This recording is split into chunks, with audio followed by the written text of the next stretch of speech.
Sepsis más allá de la enfermedad. Primero que nada, pues hay que ver los conflictos de interés. No hemos recibido patrocinios ni becas privadas, nada, pero lo que ustedes gusten cooperar, no pasa nada. ¿Cuáles son los objetivos? Vamos a hablar un poco de la epidemiología, de los predictores de mortalidad. Hoy nos va a hacer un abordaje, es muy interesante esta plática. Secuelas y rehabilitación, cuál es el impacto, como les comentaba, de lo que es la sepsis. Y obviamente el impacto socioeconómico, también datos muy interesantes de esto. Epidemiología, bueno, ¿qué dice la estadística mundial? Este estudio del INDE, de 1995 al 2004, se estudiaron 735 unidades de cuidados intensivos en todos estos países, observándose que hay 880.371 ingresos a UCI, de los cuales el 15.08 que corresponden a 132.772, parecen cifras del Teletón, pero no lo son. Fueron casos de sepsis severa y choque séptico. ¿Sale? Esto es lo que importa, Camilo. Una mortalidad del 20 al 60%. ¿Y por qué les digo que es lo que importa? Porque la sepsis hay que detectarla en una fase muy temprana, porque llegamos a la fase de no retorno en donde ya no podemos hacer nada por el paciente. Entonces, es muy importante que ustedes como médicos de primer contacto sepan identificarlas, tengan claros los criterios de respuesta inflamatoria sistémica y entonces derivar al paciente en el momento ideal. ¿Ok? ¿Qué podemos hablar de sepsis materna? Hace rato el doctor nos hablaba de trauma, pero pues bueno, a la embarazada, al igual que toda la población, también le afecta la sepsis, ¿no? Y miren, es interesante. En los países de vías de desarrollo se reportan 75.000 muertes maternas por año, mientras que en países desarrollados 25.000 defunciones anuales. O sea, 1 a 6 muertes por cada 100.000 mujeres embarazadas. ¿Se imaginan ese impacto que tiene? Las infecciones polimicrobianas son las más comunes y se ha reportado al beta hemolítico del grupo A al más asociado a la sepsis puerperal. El factor de riesgo es la cesárea, es el más importante. La profilaxis perioperatoria vino a dar un gran avance a esta enfermedad. ¿Por qué? Pues bueno, porque disminuyó el riesgo en un 15 a 30% si la paciente no tiene factores de riesgo asociados. ¿Y qué pasa en el producto? Bueno, la sepsis en pediatría se reportan más de 42.000 casos anuales en Estados Unidos, de los cuales 6 millones de muertes por año son en pacientes pediátricos. Y se distribuyen de esta forma: 40% en neonatales, 21% en menores de un año, 18% de 1 a 6 y respectivamente hasta llegar al 6% a mayores de 12 años.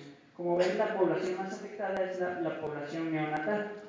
En México se estima una mortalidad, según reportes de la UNICEF, de 13.2 por cada 100.000 nacidos vivos. Esto corresponde a 2.824 muertes anuales en pediatría. Bueno, y como podemos observar acá, las estadísticas a nivel mundial no cambian mucho. Las infecciones neonatales, ya sea por cualquier causa de sepsis, corresponden a un 28%.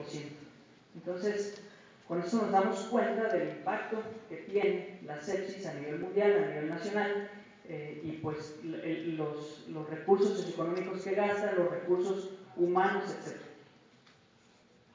¿Qué dice nuestra estadística nacional? Quienes más han escrito de esto es el doctor Carrillo, el doctor Cabrera, el doctor Duarte en las terapias intensivas, y 18 unidades de terapias intensivas reportaron 85% de ingresos por diagnóstico de sepsis.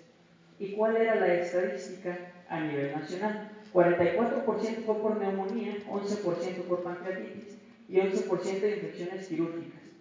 ¿Ok?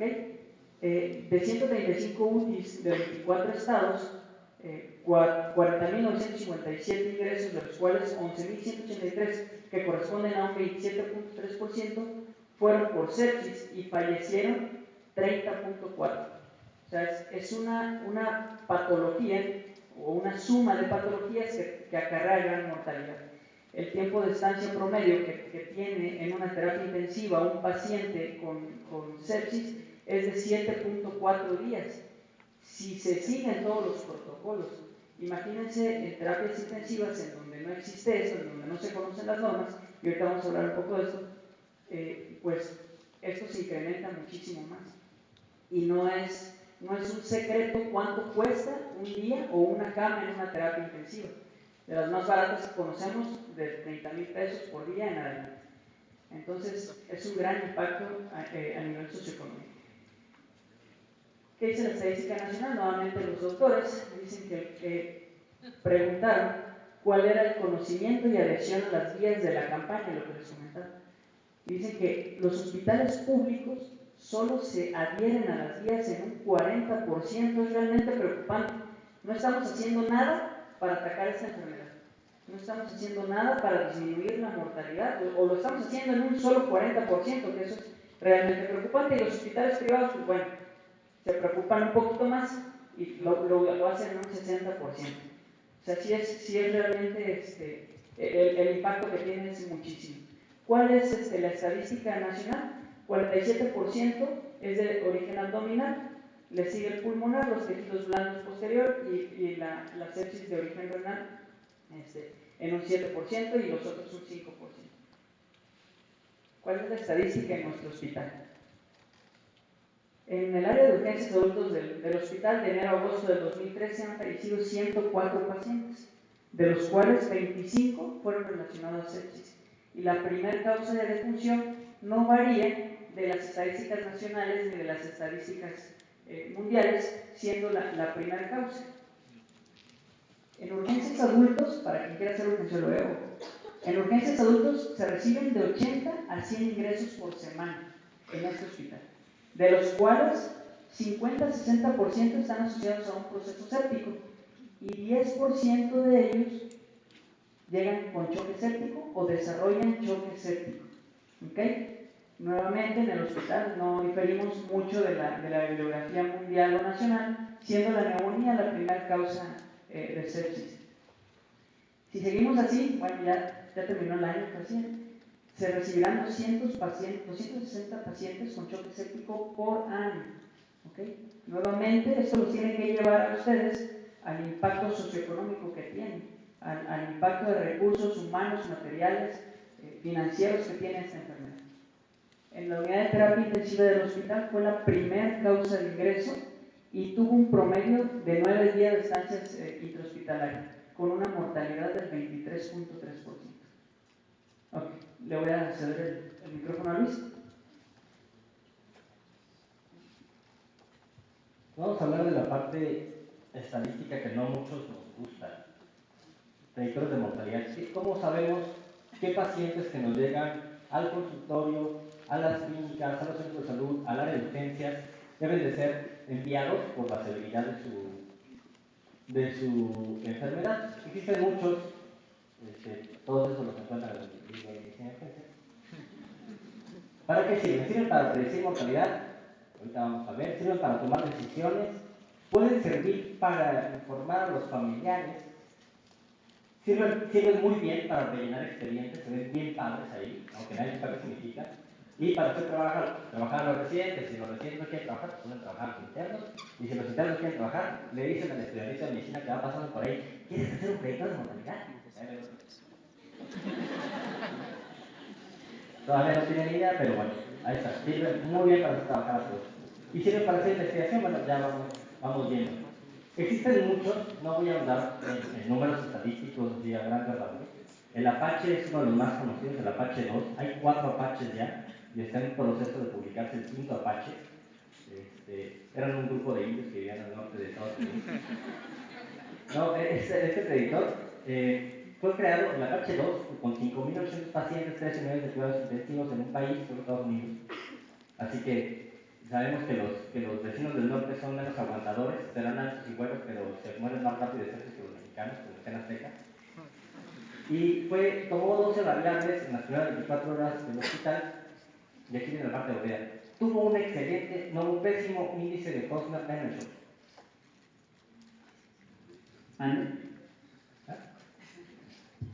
Ok, ¿qué quiere decir esto? Que si bien el área bajo la curva de la estadística dice que todos los pacientes que el Apache dice que se van a morir, se mueren, no siempre latina cuando dice que el paciente va a sobrevivir. Costner-Mendenhall es un grupo de doctores, de estadistas, que predicen cómo se comporta la mortalidad de los pacientes, te dicen si lo que esta cosa dice es cierto, ¿sí? Y su diferencia fue significativa. ¿Qué quiere decir? Que hubo una diferencia muy amplia entre lo que el Apache predice y los que realmente se mueren. Entonces, Apache no sirve.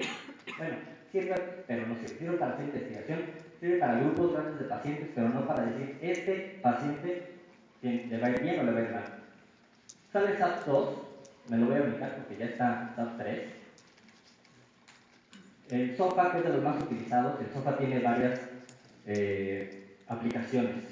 Al ingreso, el inicial, SOFA, el más alto es el peor SOFA, y el SOFA medio.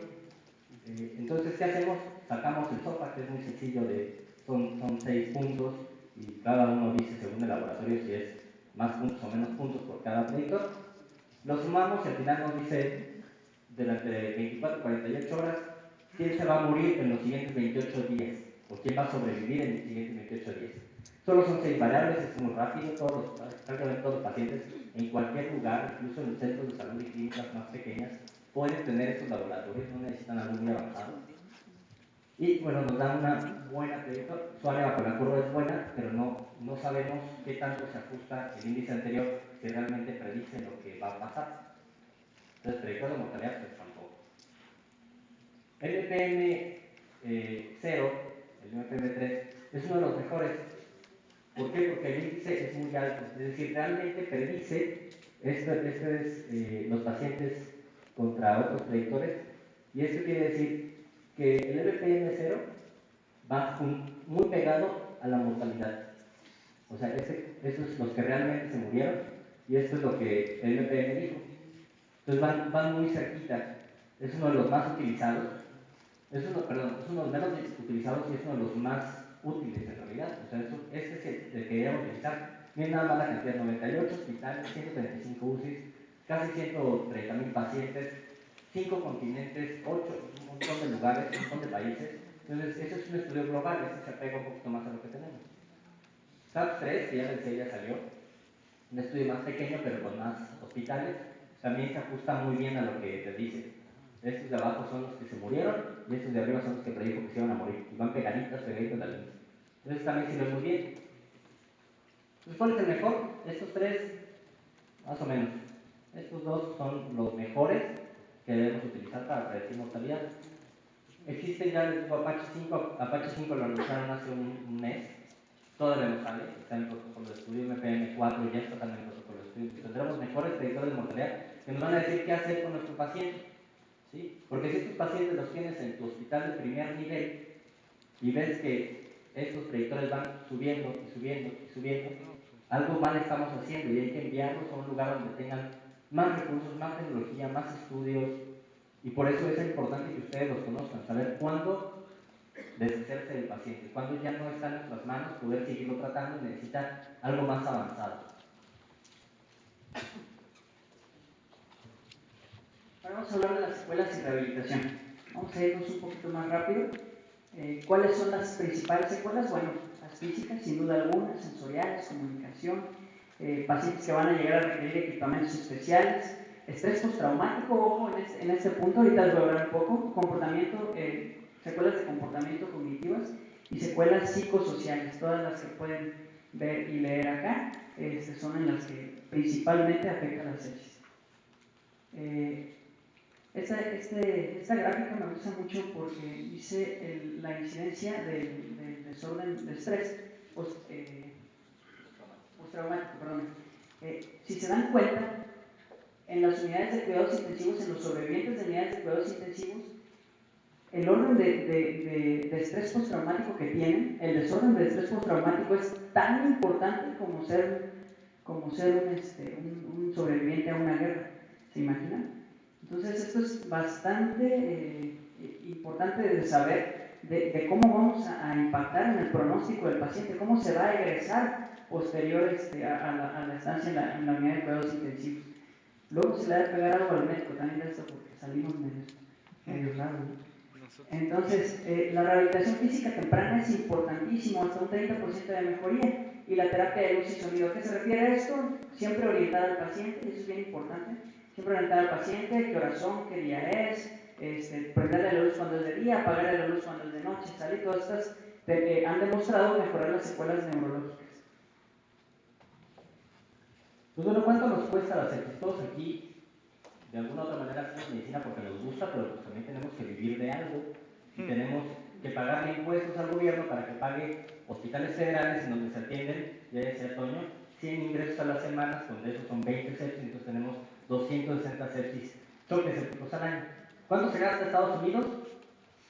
14 billones 600 millones, o ¿cómo se dice? 14.600 millones de dólares. Perdón, tampoco son números de ni de Fundación Azteca, no son sepsis en Estados Unidos, es solo un país. Este presupuesto equivale a todo lo que gasta América Latina en presupuesto anual de presidentes y gobiernos. Es un mundo de lana. Esto fue en 2008, obviamente ya se han gastado más. Ese fue solo un año. Es decir, cada caso de sepsis de su estadística les costó $22,000 en pesos al dólar a que nos habita. Cada paciente con choque séptico cuesta 267,000 pesos, o sea, casi un tercio de millón. En Europa se estima que cada caso cuesta 25,000 euros, que es un poco más. Los europeos tienden a usar mucho más estudios de imagen y tecnología que los gringos, entonces ellos gastan más lana en pacientes y aparte los hospitales son más caros. ¿Y qué significa? Bueno, en México las unidades de cuidados intensivos gastan 600,000 pesos por caso y en las unidades privadas, llámenle como le llamen, una estancia promedio de 6 a 8 días cuesta casi 2 millones de pesos por paciente. El hospital, José González, aquí donde estamos parados el día de hoy, la división de urgencias y la UCI, solo estos dos servicios sumados, 300 pacientes de sepsis, severa, choque séptico, y se gastan aproximadamente 180 millones anuales en este hospital. ¿Sí? Yo no tengo para gastarme eso. La sepsis cuesta esto en México, el infarto ni la mitad. El cáncer de mama, que es el que más promoción en el mundo tiene, no cuesta más que una tercera parte de lo que se gasta el mismo paciente por sepsis. Ahora, imagínense el paciente de cáncer de mama que fue al quimio radio, inmunosuprimido, que además está infectado y que no lo reconocemos a tiempo en nuestros consultorios, entonces ya llega séptico chocado al hospital. Súmenselo. Cáncer de próstata, prácticamente nadie, diabetes, apenas figura, que es el ingreso más común a urgencias.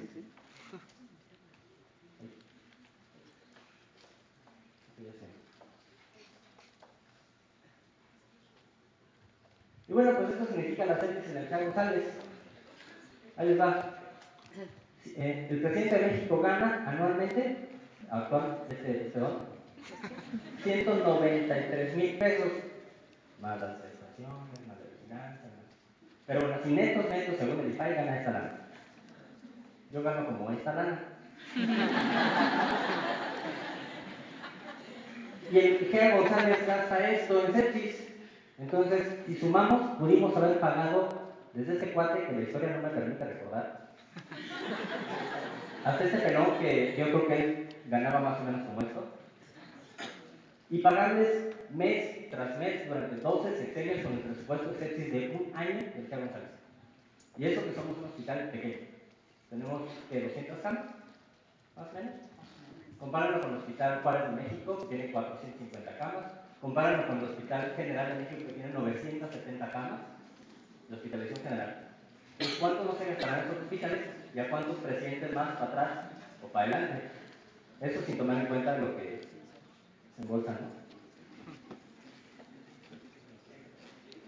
Pues bueno, esto es lo que nos basamos en sepsis. Dicen las metas de sepsis. Reducir la sepsis, aplicar la norma de sepsis reduce la sepsis 20%.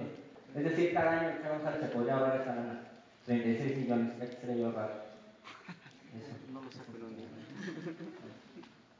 ¿Y qué significa? Si el José González se ahorrara esa lana, podríamos becar por año a 2,500 internos que tomaran las muestras. 625 médicos internos de pregrado por guardia. O bueno, no internos, porque luego los internos son un desastre. Residentes necios que se van a dormir. 220 residentes anualmente, duplicar la cantidad de residentes del hospital.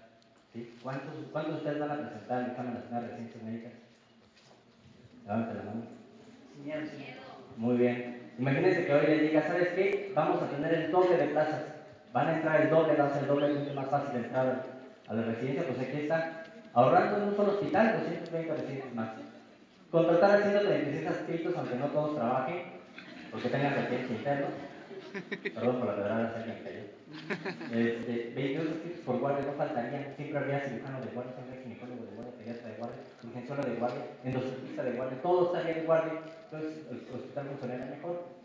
Y también, ¿por qué no las compañeras y los compañeros de enfermería? Quiere decir 31 personal de enfermería más por guardia dentro del hospital. Por guardia. Guardias que son enfermerías de 6 equipos de guardia diferentes. Entonces, en conclusión, Pues bueno, la sepsis mata, ¿no? Y eso debe de quedar bien claro. Prevenir las infecciones extra e intrahospitalarias disminuye la mortalidad y es más barato que tratarlas. Las metas de sepsis salvan vidas, ya las conocemos, tomen foto, quédense las grabadas. Me gustaría incluso que las podamos repetir. Doctora, ¿me lees la primera, por favor? Doctora.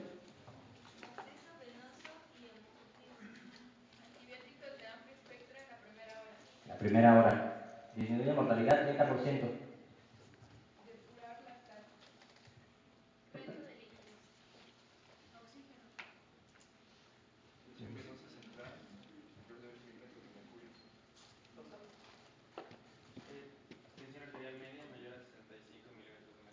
Doctora. Saturación venosa central. Saturación venosa central que no mayor al 70%. Excelente. ¿Y la última? Ok, entonces como médicos de primer contacto, por favor, esto, habrá cosas que no pueden hacer, como la presión venosa central, que es ante la presencia de un catéter subclávito, un catéter venoso, perdón. Sin embargo, todo lo demás tienen que llevarlo a cabo, ¿sale? Y tienen que, el primer punto es importantísimo y referirlo en el momento oportuno para evitar todo esto, ¿ok? Bueno, el conjunto número 4. De nuevo. La sepsis mata. De nuevo. Los predictores de mortalidad deben de ser utilizados para predecir mortalidad, sí. Pero ojo, un predictor de mortalidad alto no siempre significa que el paciente se va a morir. Y un predictor de mortalidad bajo no siempre significa que el paciente se va a salvar. ¿De qué depende? De lo que le hagamos, no de los números. No traten expedientes, no traten laboratorios, no traten fórmulas, no traten radiografías, traten pacientes, traten recursos que tenemos en la mano y aplíquenlo bien. Entonces, los predictores sirven para tomar decisiones, sí. Podemos saber cuándo meter un paciente a terapia, cuándo sacarlo, cuándo presentarlo a piso, cuándo moverlo del lugar o referirlo a otro centro hospitalario. Ya decía el doctor Ventura hace rato, cuando yo tengo a la mujer embarazada con trauma y no la puedo tratar, no la baten, refiéranla. ¿Sirve para informar a pacientes y familiares de una manera fría y tajante? Sí. Su paciente tiene una mortalidad de 20%. Quiere decir que si tengo 5 de ellos, uno se muere. Oye, mi paciente se va a morir, no sé, porque no sé cuál de estos 5 es él. ¿Sale? Rellenar expedientes, trabajar residentes, por favor, no. Cuando sean adscritos, no pongan a sus residentes a sacar directores todos los días. Y ahora cuánto tiene, y ya le puse al médico, y ahora cuánto tiene, y ya le puse el de agua, y ahora no sirve para eso. No los usen así. ¿Sirve para esta investigación? Sí. ¿Cuál es el mejor predictor de mortalidad? No hay. Cada enfermedad, cada tipo de sepsis, cada tipo de patología tiene sus predictores específicos y tendremos que saber utilizarlos. Hay que aprendérselos todos o comprarse el libro de medicina de urgencia.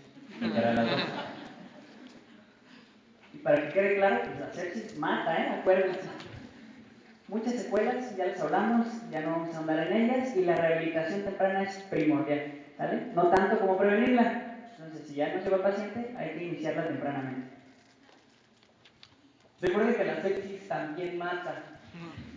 La sepsis nos cuesta de aquí, de lo que pagamos de impuestos. Y dicen, bueno, es que yo no pago impuestos, porque yo nunca he hecho una deducción de impuestos. Pero cada que me llega mi cheque de residente aquí al hospital, en mi nómina dice, yo, sí, ya, me pagan X y me llega Xito. Entonces, sí, también yo pago las sepsis de los pacientes de este hospital. No solo trabajo para ellos, sino además pago su tratamiento, porque aquí el nivel económico pues, les ayuda a costearlo. Y también los internos que se van a ir a otros hospitales les van a pagar 500 pesuchos a la quincena, y los pasantes que les van a pagar tal vez menos, también en su recibo van diferidos impuestos de lo que se gastan los hospitales para pagar eso. Entonces la sepsis nos cuesta. Y si queremos ahorrar los 36 millones de pesos en el GEA González en un año, imagínense cuántos no nos vamos a ahorrar todos nosotros que vamos a ir regados por todo el país, con conocimientos, con cosas frescas, con cosas nuevas, actualizadas. Ahora, ¿en qué se lo gastarían? ¿No?